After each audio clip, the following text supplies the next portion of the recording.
Hey, Chris. Hi, how are you? Obviously, you can tell I'm in my bedroom. Jeez. Oh, I got to figure out how to do a background. Every room in the house is taken with the Zoom call. So I got to figure Are that out you right now. serious? Every room in Yes, the house. every room in the house, there's 5 people here and they're all on a Zoom call and they're like, get away, go. Wow. Hey, Bobby. Welcome, Hi, Regina. hi, everybody. Hi. I wanted to say welcome to Regina to her Oh, first thank meeting. you so much. Appreciate it. Yeah, Yeah, welcome, Regina. welcome. Thank you guys. Now, Regina, did you attend Turner Middle School? No, I went to Hempstead. You went to Hempstead. Okay. Preschool to 8th grade. All right. But your husband went to WashU. We both did, yes. You know Melvin Butler? Yeah, we graduated together, yeah. I know that's my godson. Really? Oh, wow. He's my Yeah, husband's doctor too, yeah. yeah, he's my doctor too, and my wife's doctor, and everybody else in my family. But I was the one that got him into Country Day School years ago. I had a camp at Country Day, and I talked him into because he was a bright star, so they took him, and it worked out real good. We remember those very few students who came from such schools. Exactly. What'd you say, Chris? You're dating yourself. I just want you to know that. I know. I think I'm probably as old as Black Pepper, Mm-hmm. and that's pretty old. All right. Well, we are live whenever I shouldn't have said that. whenever we want to get started. Okay. I want to call the meeting to order for the public school retirement system of the city of St. Louis. It is 4:35, and I'm going to ask that we start the roll call. Sue Kane. All right. Angela Banks. Here. Christina Bennett. Present. Joe Clark. Lewis Cross. Present. Regina Fowler. I'm here. Sheila Goodwin. Donna Jones. Here. Yvette Levy. Bobby Richardson. Present. Albert So Sanders. Ariana has some ideas. Present. Hashtag. And Justin Stein. Present. All right. So we have 8. So we have a quorum. 8. Okay. So we'll start with the approval of the minutes of the last meeting. Has everyone reviewed those minutes, and are we ready to vote? Is there a motion? Yes, I would like to make a motion to approve the Board of Trustee regular meeting December the 14th, 2020. Is there a second? Is there a second? Okay. Properly moved in second. All in favor? Aye. Aye. Aye. Okay. Questions. We will. Question? Yes. Go ahead. Did we have a question? Okay. A reading of communications of the Board of Trustees. Sue, do we have any? Do have a letter to read that's addressed to myself and the board. So I'll read that. I, Emily Smith Costello, was offended the first of this year, 2020, as I didn't receive my pension until January 4th, 2021, when I was due to receive it on the 1st. How can you delay my pension that I worked and earned? I retired January 2010, and an increase of the pension has not been issued, and the fact you delayed it. Consider if your monthly retirement income is what you live off and someone would delay yours. I realize when the 1st falls on a weekday, it's easier for our deposits will be on time. I appreciate if you can offer better arrangements of our receiving our pensions, and by all means provide increase of our pensions. My Illinois and Social Security issued increase yearly. And then it's thanks, Emily Smith Costello. Okay, I guess we can address that, Sue, and respond to her. Is there anything that we could do to, that we haven't already done as far as the process is concerned? Yeah, I mean, I have spoke to her, and it was just unfortunate this year, the January 1st was a bank holiday, fell on a Friday. I mean, we would make the pension available, but the banks aren't processing on holidays or the weekend. So it was then moved, to the next business day, which was Monday, January 4th. So Right. that's why it was delayed, but I can certainly respond to her. Yeah, I mean, if she's a relatively new recipient, it's probably hit all of us at one time or another, that because of the way the dates fall, you just don't get it until the next business day on a long weekend, and especially if there's a holiday on a Monday. Okay, Yeah, well, it was longer. do we have any other? I'm sorry, go ahead, Sue. I was just gonna say, it's just a longer period of time from Friday to Monday, but Right. yeah. So no other letters. Okay, Sue, can you- presentation. I'm Hold on, sorry. I just wanted Sue to reply to her because I think that this may come back again when she's asking for an increase, which means a COLA, because her Illinois gets it. So if you can just attach our response about COLAs in our fund, because again, a new retiree is going to expect that and not realizing that it's not granted on our fund. And so that we can ensure that she has full information directly coming from you as opposed to any other source. Yeah, I will definitely include that. And she is not a new retiree. She's been retired since January of 2010. So, Oh, yeah, okay. but yeah, I will certainly respond to her. I have a question on that. If we know in advance that it's going to be a bank holiday on that payday, right? Mm-hmm.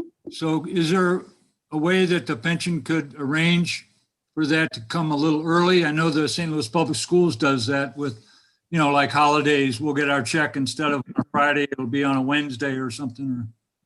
Yeah, the practice in the office has been to do it on the next business day. Oh, okay. Yeah, and particularly, this one for January 1, if it had gone earlier, then there would have been 13 checks for the year instead of 12. So that could have, created tax consequences for other people. Sure. Plus, we're given 13 checks instead of 12. So it's just a difficult situation. We do just Right. have 2 more months, May and August. It'll happen, but there won't be a holiday. One's a Saturday, one's a Sunday. So Okay. Do Thank- we have anybody else have any remarks or concerns? Okay, I'll move on to the presentation by interested Hey, parties. Louis, Mhm. Louis, Yes. I want to say, Susan, could we put something out in our newsletter that for the month of May or something, they can expect their check later? yeah, and we did that, the last newsletter that went out to let them know, but we are going to do that again for this next newsletter that'll be going out in the next few weeks. Okay. Okay. thanks. Okay. Do we have any presentations from interested parties, Sue? We do not. Okay.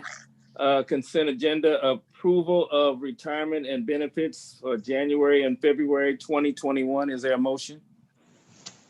I make a motion to approve retirement and benefits for January and February 2021. Is there a second? Richardson, second. By Bobby Richardson. It's been properly moved. Motion has been made and properly moved in second. All in favor?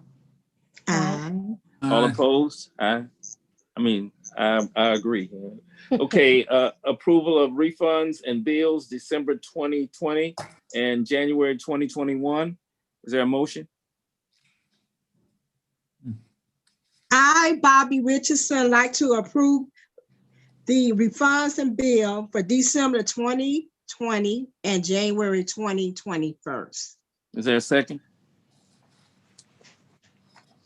Second.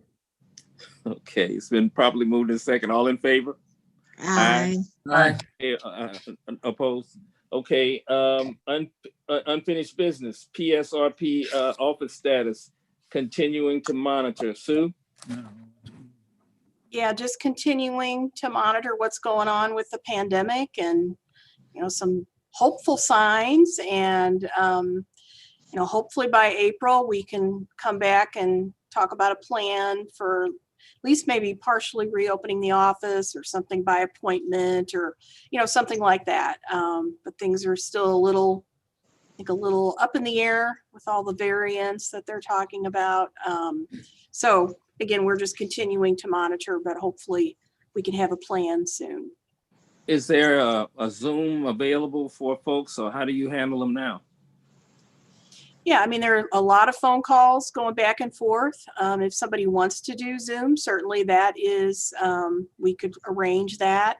But I think we've been doing a lot by phone. The Dropbox has been very helpful for people to meet deadlines and so forth. So yeah, whatever folks need. Okay. All right, report of the chairperson. I am going to piggyback off of Sue because basically the office is still running and we have everything working up to speed. And Sue has been a fantastic addition to our family. And so far, everything has been running according to plan. We haven't had any hiccups so far in our plan. So that being said, I'm going to move on to the report of the executive director, tab 4. Before we do that, I think last time we had the election under the report of the chair. We can do that now or. Okay. All right. Okay, then we'll do the election now. Matt, do you need to do anything with that, or do I just proceed? I don't think there's anything from me that is needed. Okay. I don't know if you want to give any background of sort of what the situation is and if you want to open the floor for any nominations. Okay, you want me to do that, or are you going to do it? I think you as chair have the prerogative. Okay, I'll do it. Basically, Darnetta Clinkscale was the appointed to the, won the election for vice chair. And so Darnetta's term has expired. And so that is now open for nominations. So I'm going to open the floor for nominations for vice chair. And I'm going to nominate Bobby Richardson. Are there other nominations? I second that. Or any other nominations? I have to say it 3 times. Are there any other nominations? I'd like to nominate Donna Jones. Okay, so we have 2. We have Donna Jones and we have Bobby Richardson. Are there any other nominations? Any other nominations? Any other nominations? Okay, the nominations period is closed. So how we do this, Sue? Okay, so I can do a poll. So you're gonna have to give me a second, but I'm gonna do a poll here. And you guys should see your screen. You should see the 2 choices. And then we'll be able to display then. So give me a second.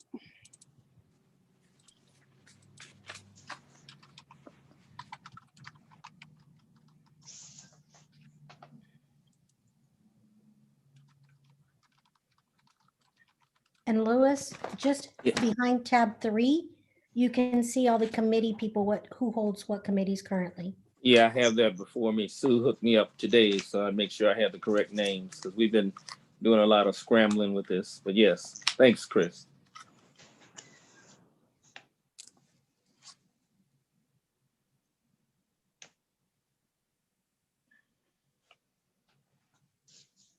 I think Donna is currently also on the benefits, co-chair of the benefits committee. Mm-hmm.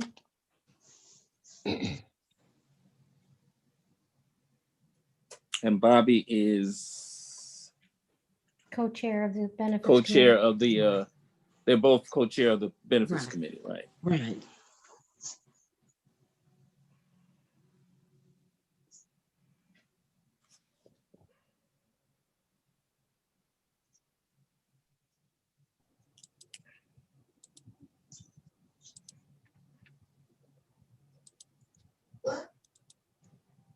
And Albert, they didn't move you, so you're still stuck with me. Now I really got to start learning something, right? Okay, so you guys should see this here, and the results should be anonymous that come back to me. Okay.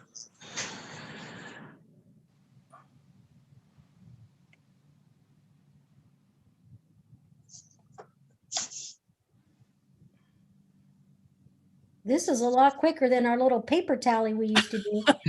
Amen. Yeah.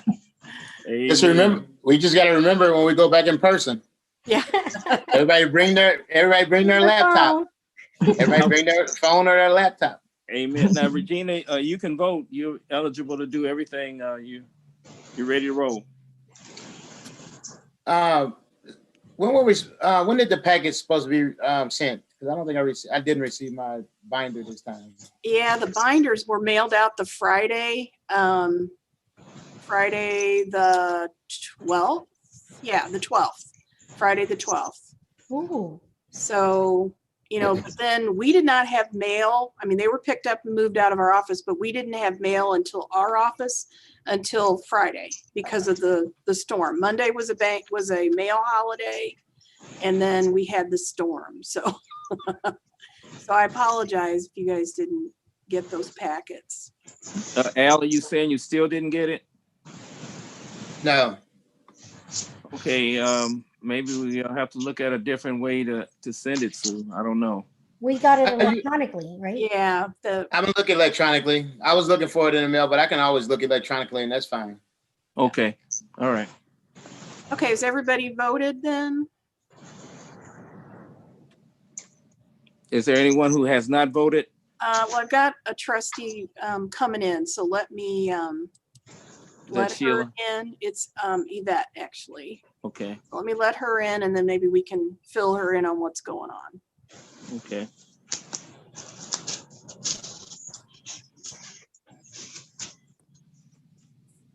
Hi, Yvette. Welcome. Welcome. Hello. How are you? Oh, doing well, Yvette. We're having an election. Go ahead. We're having an election for. I don't know. Do I need a space? Yes. Yeah, and it's between Bobby Richardson and Donna Jones. Okay. Do you see the And- question, Yvette? I see it says poll in progress. Yeah. Can you vote? If I just tap on that. Uh-huh. Yeah. All right. Done. Thank you. Okay. All right. And I'm gonna mute because I'm driving. Okay. All right. So if everybody's voted, then I will go ahead and end the poll. And then I think the results, I'm going to share the results with you guys.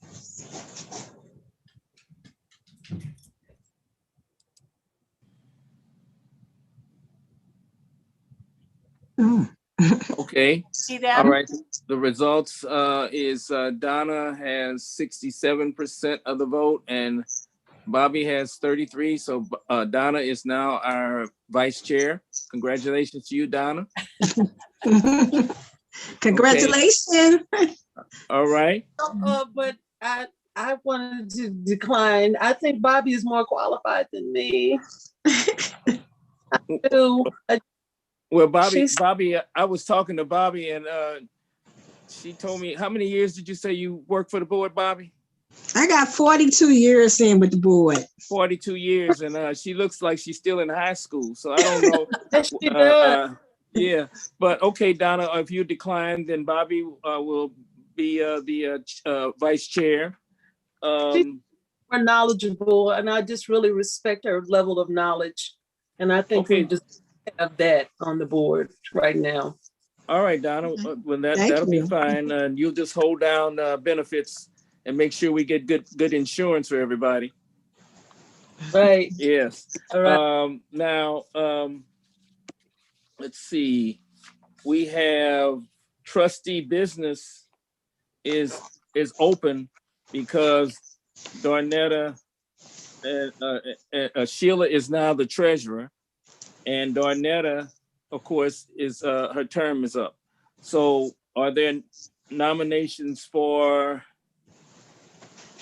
trustee business? I Now, nominate Regina. okay. I don't even know what that is, trustee business. Okay. Well, trustee business would be, you would confer with me and Sue and the rest of us and develop training sessions for the trustees on the different aspects of the trustee board, and so that they can become more knowledgeable. Darnetta just had one recently. What was that about, Sue? Well, we did at the investment committee, we did a training on bonds from exponents. That was the most recent one. And then Right. we did Robert's Rules of Order training. Right. Going to do Robert's Rules of Order training. We had training on the regulations. And then additionally, the trustee business committee will look at the budget in November, December timeframe. So, you know, that's, and trustee travel expenses.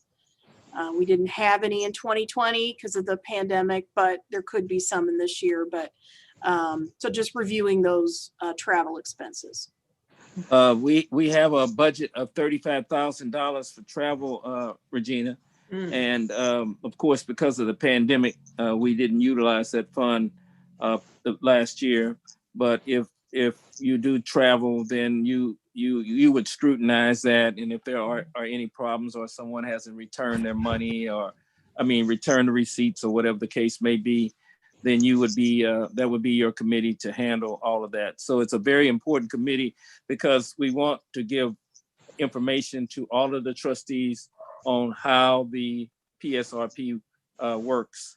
And so, you know, Sue and I will get with you and maybe develop some additional training sessions. Does that sound like something that really floats your boat? Well, right now I'm not sure if anything floats my boat because I'm so new and I really want to get a grasp of what's happening. And I serve on quite a few boards and committees, and so I don't quite want to jump into that right now. Not quite. So Regina, it's we all sit on every committee. So there's no committee that takes the burden of doing anything. It's Sue coordinates and then communicates with you on what needs to be done. And then we look at historical. The only thing with trustee travel, historically, I was that chair, or trustee business, was if we do travel, you look at the expense reports. That's usually late in fourth quarter. And then Sue and her team put the budget together. And your responsibility is just to call the meeting to order, and we all attend, so that we have we go into private session to talk about payroll, whatnot. But no committee has the burden of having to do anything on their own. It's all coordinated, and we're just kind of like the host and then we've already set up a calendar for education. And so if, let's say, I, as the investment chair with Albert, come up and say, we want to talk about something, we will coordinate it with the manager, and then we will put them in contact with you and Sue to coordinate it on the calendar. That's it. So it's not overbearing. We just have, we just work collectively as a committee. So everybody attends most of the committee's meetings that we have. So don't be alarmed.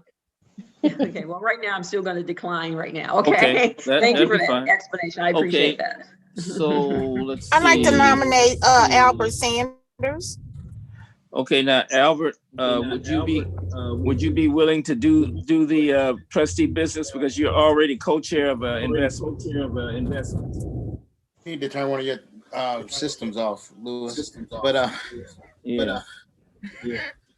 But something going on.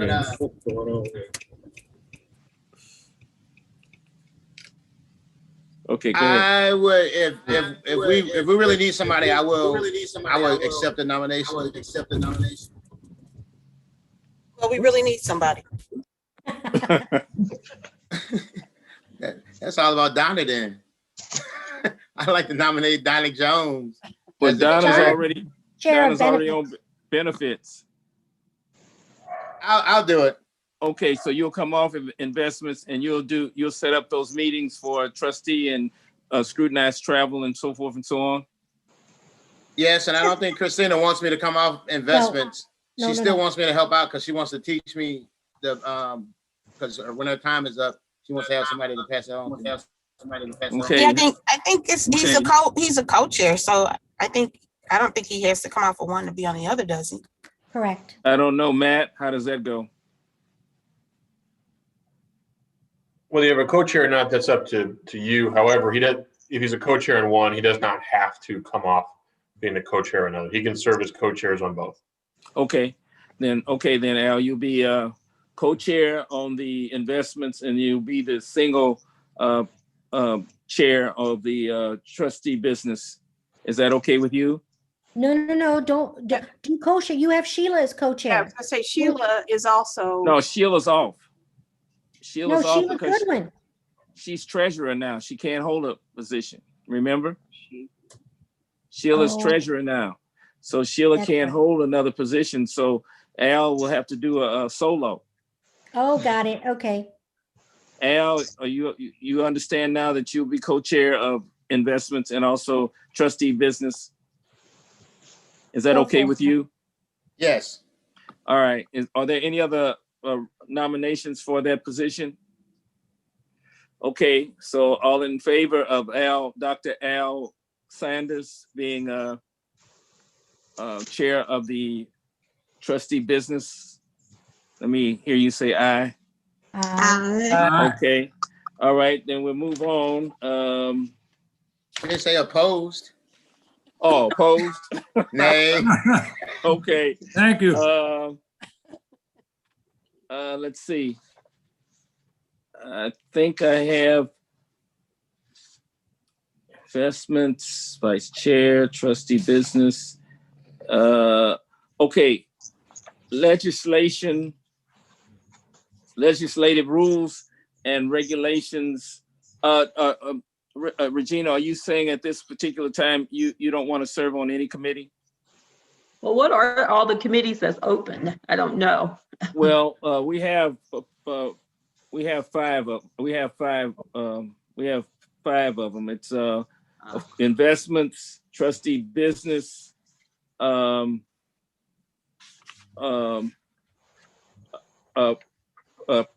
personal and professional contracts. That's you're over the HR portion where you hire and do all the research for the hiring and so forth in that area. And legislative rules would be like in this particular instance, we have to do some legislative action things with the legislature in Missouri because our pension, the board is not paying as much money into the pension as they used to pay. They used to pay 18%, and now they're paying 2% less. And progressively, they'll be paying 0.5% less every year going forward. And so you would be the person to work with Sue and the rest of the board but you'd be the chair to find out what we can do to stop the bleeding of our fund. We're worth about 840 or 850 million right now, somewhere in there. I guess I'm wrong, right, Sue? Yeah. Well, it varies from day to day, but we're closer to 900 million. Okay, we're close to 900 million. And we Kansas City faced the same problem that St. Louis faced in that the school district there decided not to pay as much into the retirement on an incremental scale. So we have to find out what we can do and get it passed through legislation so that we can keep our pensions solid. So that would be your function to work. And you'd really be working in conjunction with Sue and the rest of the board members, but in particular, Matt as well, because Matt, you handle a lot of that legislation stuff, don't you? Yes, Mr. Cross. Yeah, our office does also handle the lobbying on behalf of the public school retirement system. Okay. So Matt is our general counsel, and so you would be working with him, Regina, and again, like I said, with me and Sue and the rest of the board. But that would be your baby. You would be as knowledgeable as Matt and the law firm on exactly what we need to do to get this passed. So it's a very important piece of legislation, and this is just your lucky day that you happen to be on the board today. Yeah, I guess I prefer the other one, the HR one. Well, we have let's see, Yvette and Angie Banks are on HR, unless Angie or Yvette want to switch. Angie, do you want to do legislation? Well, you know, and I don't know if Regina knows the whole background of that legislative change that took place a couple years ago. So that probably needs to be a larger conversation to make sure that there's good understanding there. But I do not want to be on the legislative committee. Yeah. Okay. Well, and Regina, just so you know, we've got our cycle of on the HR. We've got our cycle of RFPs that are coming up. So we had a cycle before we got off track, and Sue's going to come up with a schedule of all our RFPs that we have to do going forward, set the dates on those and by vendor, that kind of stuff. So just so you know that that's coming up the pipeline. So we're not blindsiding you. We're giving you full disclosure here. Now, I wanted to ask. I'm sorry, I just want to jump in. That would probably be the next committee meeting after the one we have this Thursday, because I do have that schedule. So exactly for the that would be the Personnel and Contracts Committee that we would talk about the RFP schedule with. I see. Okay. Now, Matt, if you could, for Trustee Fowler, if you could go into the detail that Trustee Banks suggested, so that she could have a complete understanding of exactly what happened with the ruling and the court ruling in 18. Before you do that, Matt, can I say something? And this is just, and cut me off if I'm wrong, but if and Ms. Fowler, we welcome you to the board. Thank you very much. And I'm Dr. Sanders. I teach pre-K Adams. Anyway, if her being a representative from the board, from the St. Louis Board of Education, would she, like her, and nothing against it, but what if she's okay with the board actually paying less, and we're paying and the PS? So I don't know if that's a. Thank you, Dr. Adams. That was exactly my thought. I'm not sure what my position is, so I would hate to be on the legislative committee. Yeah, Louis, I would recommend that we give her opportunity and go with Sue on a trustee kind of training a bit, because this is her first day, and then we will set up an appointment with her, Sue and Kristen, to do the one-on-one training that Kristen did with Darnetta when she came on for investments. And we don't have to put Regina on a committee today. We can table it. No, Justin Stein is the chairman of the legislative. So I was just going to see if I could pair Regina up with Justin. But if Regina, but I still want Matt to kind of explain in somewhat detail of exactly how we got to this point, so that we can kind of bring Regina up to speed. And then, of course, any literature or whatever you need, Regina, I'm pretty sure Matt could provide that as well. Is that okay with everyone? Do you want to do that with Matt and Regina offline, or do you want to do it online? Well, Angie made the request online, so I don't know what's the pleasure of the board. And Regina and Matt, what are you? I'm fine with offline. I would not want to take up everybody's time explaining something that everybody knows about it except me. So, and I think Matt's gonna, in his report, he's gonna kind of address this a little bit anyway. That's what I was going to say. I can address some of this in my report of the attorney, which will be in closed session. If I can certainly have a detailed discussion by then, or if the board wishes, I can have a conversation with Ms. Fowler kind of get her up to speed in terms of what would happen, however the board wants to handle it. But at the very least, I will touch on it in the report of the attorney. Okay. Okay. All right. So that being said, report the executive director. Are we there now, Sue? Yep, we are. Okay. So I'm going to go through the report that I sent to you guys.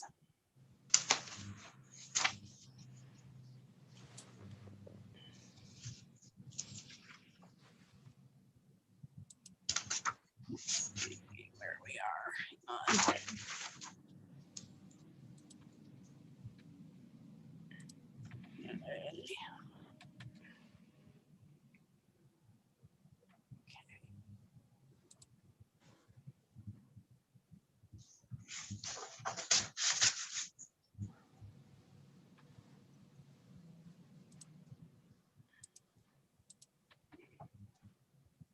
Okay, so this topic has come up a few times about overpayments that are sent out to deceased retirees that we are not aware of. So I just wanted to cover a few things and then see what kind of questions that you all have.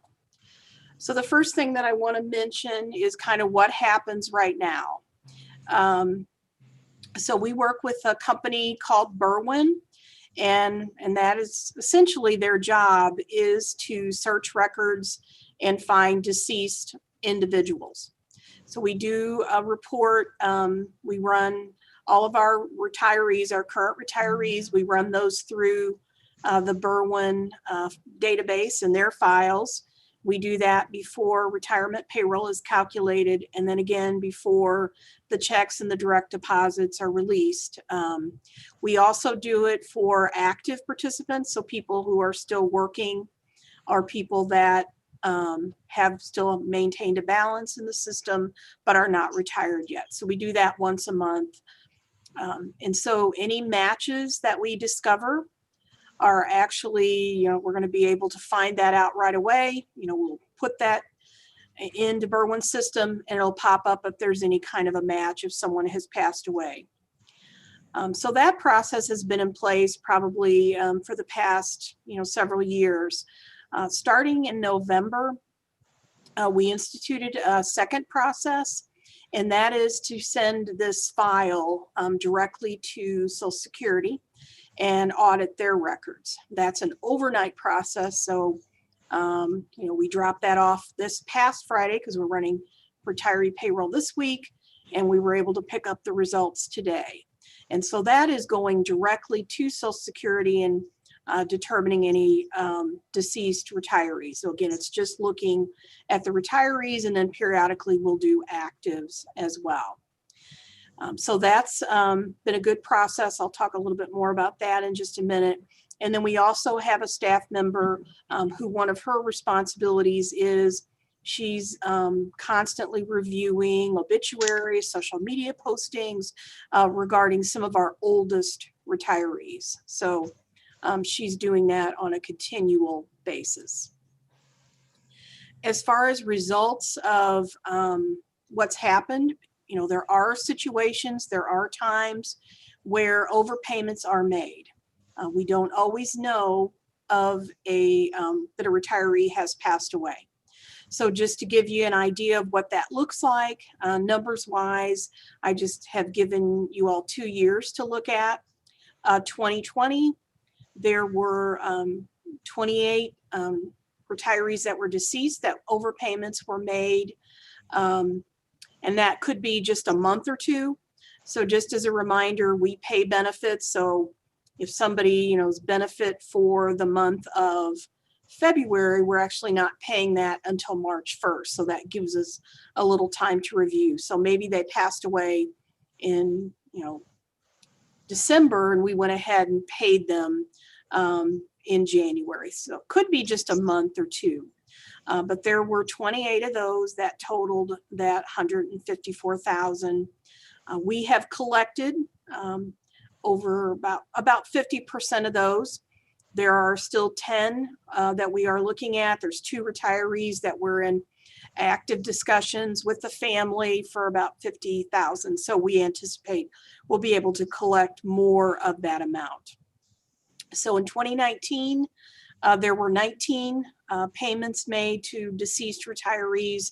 That was about $80,000, and 77% or over 61,000 was collected from that group. Additional searches that we do are for survivor annuitants. So this is a selection that an individual, when they go to retire, they may want a spouse, sometimes a child, but mostly it's a spouse, to receive a benefit after they pass away. So they don't receive anything while the retiree is living and drawing their benefit, but they're included in the valuation as a plan cost, because the valuation has to calculate, how much that benefit is going to be to pay that beneficiary. So now we also do searches for those survivor annuitants as well. So we have 41 individuals recently that were identified. So again, that's just a future cost. So when the actuary does their valuation this year, they'll be able to look at those individuals and not have to factor them in. So that's just another search that we do. Sue, I have a question for you on that last chart. Sure. So when you look, can you go back to it? So you're saying adults for survivor annuities complete. So if, let's say I'm a retiree, but am I still, when you say this group is not currently receiving benefits, does that mean that I, Christina Bennett, as a retiree, have placed my spouse as my beneficiary? And then let's say my spouse, you find out that my spouse is deceased. Do we go back to that retiree to say, do you want to change your option or to another? Can they change it or no? No, this would be, what would happen is their benefit would revert to a higher monthly amount, or could revert to a higher monthly amount, but they can't change it. So that's why it's important to look at this group, because then they don't have to be factored in to the cost of the valuation. So is it an automatic, it gets factored into the increase? So, like, for example, what I don't want to see is that a retiree has a spouse that passes away. They don't know what they're not thinking about their pension, right? They're not thinking about the, and they're not telling us, and therefore, while they in this time of grieving, they should be able to bump that up. So how do we make that communicate with retirees? If it's not like in a newsletter that says, if you have placed your, an adult or some type of survivor, then please notify us upon any, situation or death, so that we can, you can word it whatever way. But out of these 41 that we identified, I mean, were they recent or had they been, so that people are not top of mind, and we want to make sure that we inform them of their decisions, even if it's not their own life, their spouses or their adult survivor. Yeah, so we would reach out specifically to these individuals and let them know, what they need to do, for their benefit to change. But yeah, it's not, this was just a recent thing that we did. So, it's periodically, I think it was done in 2020, but that's kind of an ongoing process. So we'll reach out to those individuals if we discover that someone's beneficiary has passed away, so that, they don't have to worry about it. And if some months have gone by, then we're going to factor in, what do we owe them? Sue, one of the things that I wanted to share with everyone is that we had on numerous occasions before you came into the office asked for updates on this, and it was always never really shared with the specifics like you have, and you've just been in the office since what? September. June? September. Yeah. September.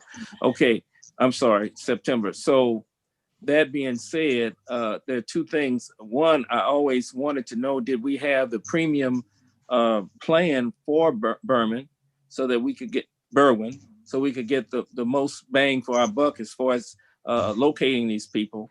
And I think we had maybe the lower end of it. And then second, when we had a prior meeting, you said that when you were in the county with the retirement system, there was another company that had a better percentage of being able to find these people than possibly Berwyn. I think you said that. Correct me if I'm wrong.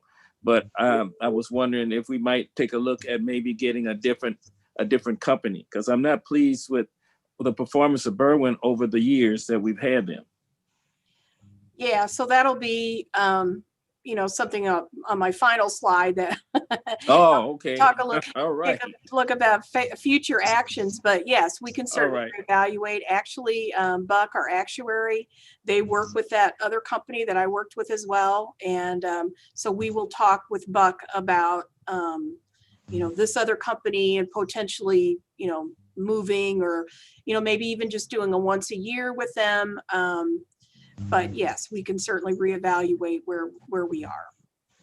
I have a question on that previous slide. As compared, not this one, the one previous, the 219, the 220. Is it a reason? And this is only my second year on the board, so I guess I've never seen this. But is a reason why it was so much more in 2020 as compared to 2019? Yeah, I would say doing the Social Security, the direct to Social Security, and maybe that's the next. That's my next. Let's see. The Social Security direct discovered 11 retirees who were deceased. We were still sending benefits to. So I would say that's the reason, because we did that direct to Social Security. That's something that I, was been used to doing for years. And the one thing about Social Security, it does not give you a deceased date. So we have to have the person in the office, track down that deceased date. And she's very good at doing that. So that really helped us this year find some additional retirees. And now that we're running it on a regular basis, that's why I'm hopeful that we're not going to have this big gap. Now, there's not a perfect way. There are some cases where individuals, their death is not reported for whatever reason. So there's not really a perfect system, but I think the more we do, the more actions that we take, that's going to hopefully limit how many people are getting these overpayments. Thank you. Sue, with that, so then that new committee that Dr. Sanders is a chair of, that would come under trustee business, so he could give us, or we could have a monthly report on that under his committee. I mean, we could do a monthly report without it, necessarily. I mean, I could present it on my report. Okay, well, that's fine. If you want me to do that, I can certainly do that. Keep you guys up to date on what's going on with that. Yeah, I'd like to see a monthly, because you have done a fantastic job of whittling it down, because I was always concerned about that and we never did get much traction in that area. Yeah, and I would say, a lot of overpayments were caught. 2019, there was, very good return in benefits. It's really just being able to identify those people sooner, I think, is really kind of the key. So that's what we're trying to do going forward. And if we do decide, to work with a different company, that would probably be the contract committee, that we would work with. Right, that would be Yvette. Yeah, right? Yvette and Angie to get that in place. So we'll talk about that a little bit later, I think, with that committee when that committee meets. Okay. So are those overpayments written off at some point? Small amounts are. So what our first step is, once we know about it, is we send a letter to the bank. And a lot of them are direct deposit. And so we send a letter to the bank and ask them to return the funds. And so of this 11, I think we got 3 returned from the bank almost right away. So there are some small amounts. There are a couple, that are a couple $1,000s. If we're not able to get any response from a relative or family member, then yes, we would write them off.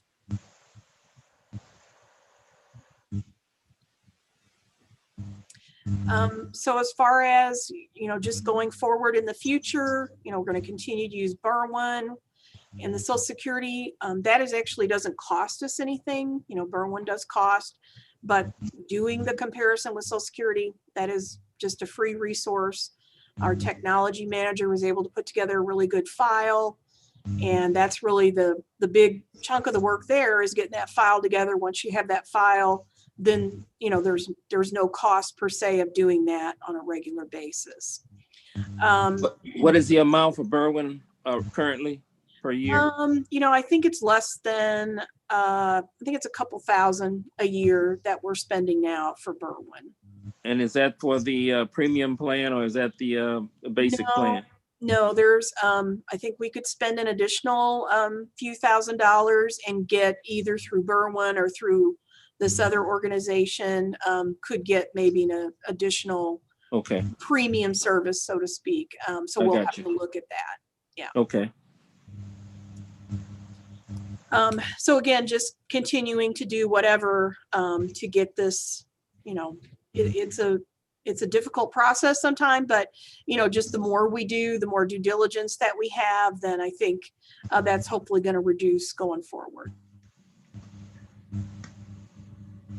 So I don't know if anybody else has any other questions. Okay, that being said, are we ready to move on to? Yeah, I'm finished with this unless you guys do have. Okay, we'll go on with the chairman of the investment committee, Christina Bennett. Oh, and I have. Oh, am I waiting? No, we don't have a report from the investment consultant. Is that the one you were going through? I do have some motions for that came from the investment committees. Okay. So we don't. The full board approve. Yeah, but we don't have. So did you skip the report of the actuary? We don't have a. Oh, I'm sorry. I'm sorry. You went straight to committee. The investment actuaries after investment. But that's the investment consultant. Kristen never presents for the investment consultant. I present in committee. Okay. So do we have an actuarial report? There is no report from the actuary. Okay, Chris. Okay, I'll go report. first. Okay. I'll go first. You are not following the agenda. I know, I'm sorry. So I'll go first. Sue, you want to put the motion on and I'll go and talk about my little report. We had a meeting in December, and then we had a meeting in January. We typically don't have a meeting on the investment committee for January, but we did. So we talked because we had a lot going on, and I'll give you a little background. Regina, is we wanted to talk about asset allocation, private equity markets, and we wanted to get all the asset allocation discussions done first before we look at the next fiscal year or next calendar year to see what we were going to do on the investment side. So we met in January and we talked about our private equity and our real estate portfolio. We currently have a current real estate private equity manager called Elm Tree. We invested in them in 2016, I believe. Private equity takes it anywhere from 5 to 7 years to deploy the assets. They were very fortunate that they deployed most of the assets, about 5 million, early on, and they ended up selling that portfolio. And we ended up getting a 39% return on those investment dollars. And so we could have done a full-blown RFP again, or brought the consultant to bring in some more managers. But given that this is a very unique niche manager that provides us with income, it's kind of like a principal and income. I wouldn't say principal, but income if we need it. So it's an income generating private equity real estate firm. They are local in Clayton. So our first allocation was $8 million back in 2016.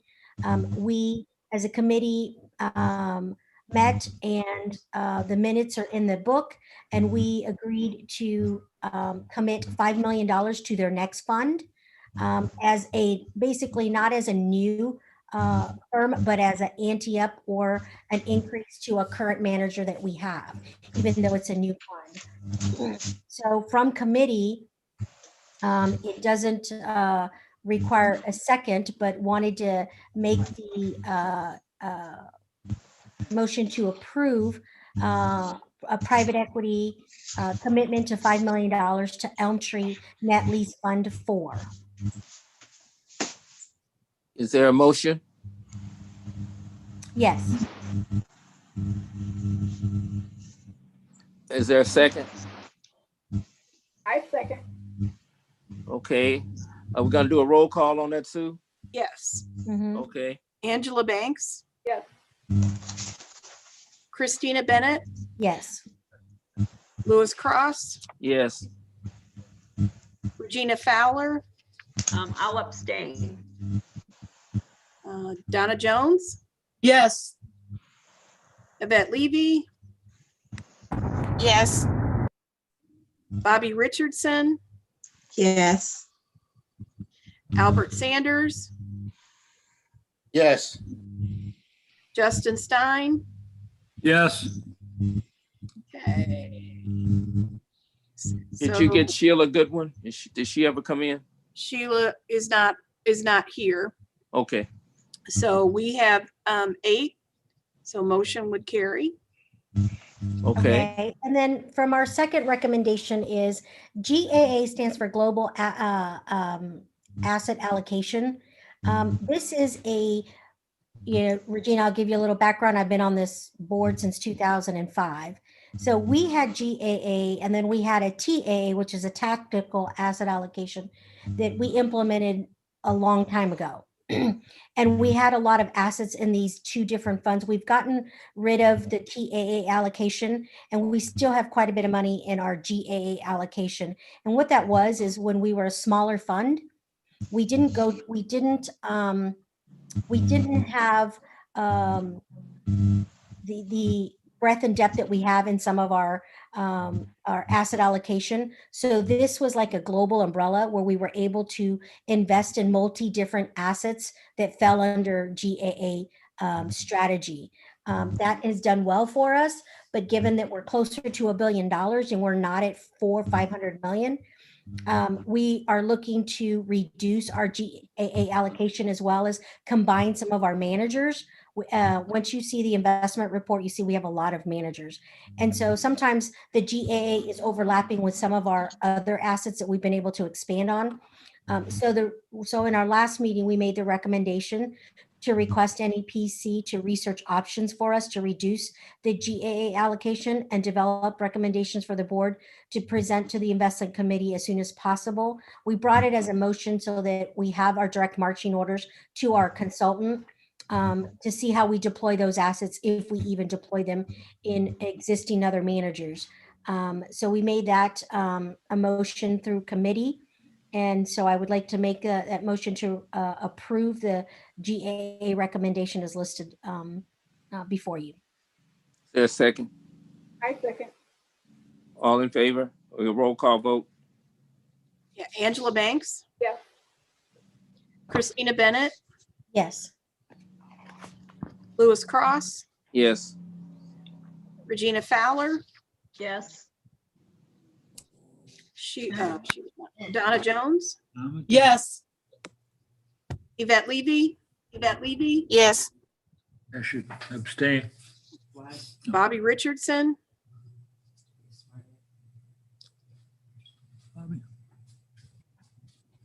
did we lose Bobby? Yes. Yes. Albert Sanders, Yes. and Justin Stein. Yes. Okay, so we have 9, so the motion carries. So the only thing I have on the committee for investments is that we are going to, we have requested the consultant to present to us next month a report that talks about our watch list or our manager due diligence kind of report, so that we can review it and get some training on it on how to have trustees read our, it's a basically a financial spreadsheet that shows us what it says verbally in our guidelines for investments and how we apply that in our fiduciary responsibility to look at our managers to see if they're complying with our guidelines. And so we put that on the agenda for March. And then we should have in the agenda for March for the consultant to come back to us on some private equity, private credit names for us to look at in April. So that's kind of the agenda coming up for investments. That's all I have. That concludes my report. Okay. I have to apologize to the trustees. I meant investment consultant report, not in. So, Chris, I beg for you all's forgiveness about not following the agenda, but the report of the investment consultant, I guess we didn't have one, and then the actuary, we didn't have one. So now I'll go back to benefits with Donna Jones and Bobby Richardson. No report at this time. Okay.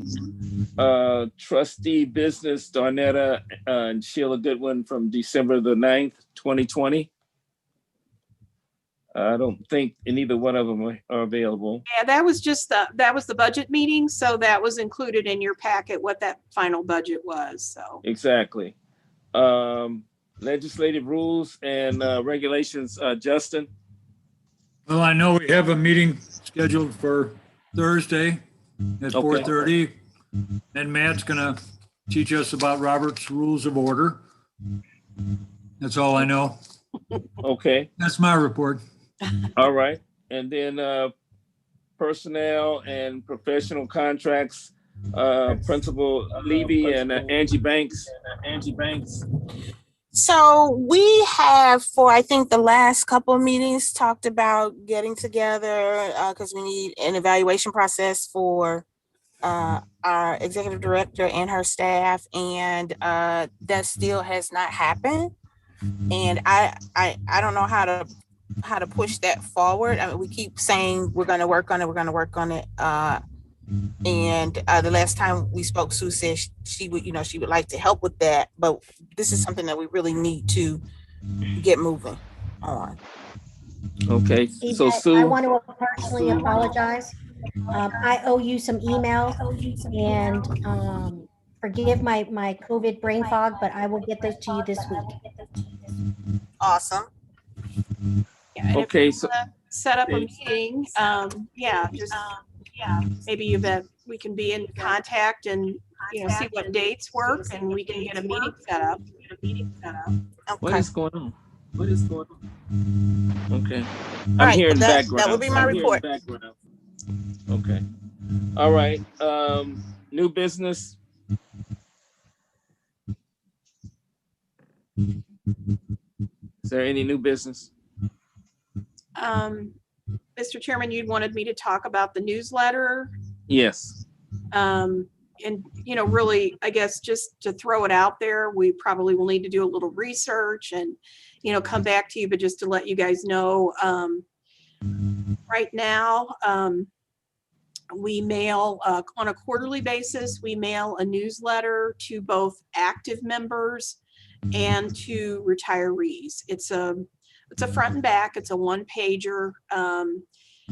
It has just some general information in there. Right now, it's being mailed directly. We've talked about potentially maybe making that available. It is posted on the website, but maybe for those individuals who have access to the internet, that would be their primary way to access it. And for those individuals that don't have internet access, we could continue to mail. So we're going to be looking at a process to try and identify those people, and then also potentially to maybe separate out the newsletters instead of having, one newsletter go to both groups, which have different kind of interests. Maybe we look at that process for identifying, what is of interest to the active versus the retiree members. So, and those folks probably more than likely have internet access, so that mailing could be maybe more done either via email or just letting them know that it's posted on the website. So we're investigating that. It generally costs about $20,000 a year to do the printing and the mailing. So we just want to, I think, talk about that and just let you guys know we're looking into that. Okay, yeah, that was a cost-cutting measure that we had looked at. So that's fine, Sue. Just let us know. Normally, when you do a transition to a new system, we get it out and we get some feedback from the members some kind of way. And then we get numbers as far as how many can that have the access and so forth. So it sounds like you're on the right track on that. And I think you should make sure you give people the option to opt out if they don't want to receive it by mail. Because believe it or not, I receive mine. I love receiving it by mail because if I received it by email, I wouldn't look at it. Okay. I mean, but that's just me. Yeah. But give them the option to, give them the option to opt in or out, however you want to do it. Okay. Continue receiving it. I wouldn't go, even though the world's going digital, I wouldn't go totally digital. Okay. Anything else, Sue, that we? Just one other thing that I wanted. That was I guess Trustee Cleescale had brought that up, was with the binders. So right now, everybody gets a new binder every time with meeting packets. And so we had talked about, her idea was to provide maybe a little bit nicer binder that, you could combine or could be combined for several meetings instead of each time getting a new binder. So not sure what you guys think about that idea, if you like getting the binders or, potentially what the idea was, a little bit nicer binder that you could combine and not, have all your meetings, at least maybe for a year together, instead of a different binder every time. Do we want to take, do you all want to make a decision tonight on whether we just have one large binder and then all Sue would have to do is send out the hard copy? Or how do you all want to? I would like to. I think that is a great idea that we just get the inserts. Okay. Is there any objection to it? I'll just put it out like that. Is there any way to do it digitally? I know when I first started on the board, we got binders, but then we have this thing called board docs where everything is placed under there, and it's very efficient just to be able to go and see everything online versus having all the paper. Yeah, we do post it out on the website. So there's a link to where the packets are on the website. So we do both for the mailing, and then we also do have it on the website. And I think she also sends it to us electronically as well, like in our email and the invite to the meetings. I mean, I know we're digital now, so I mean we're not in person, but she sends it to us so we can look at it on our computers as well. Yeah, if there's a way you could just choose to have it digitally versus all the paper, that would be ideal, probably for me at least. Well, how many would want to do it like Regina? How many would want to do it that way? Is there how many would want to do it that way? How many? I know, okay, we have one vote. We have Regina. Anybody else? No, I prefer to have my binder because I've had it digitally and I'm really uncomfortable with it. And I really prefer to have a choice to have paper as well.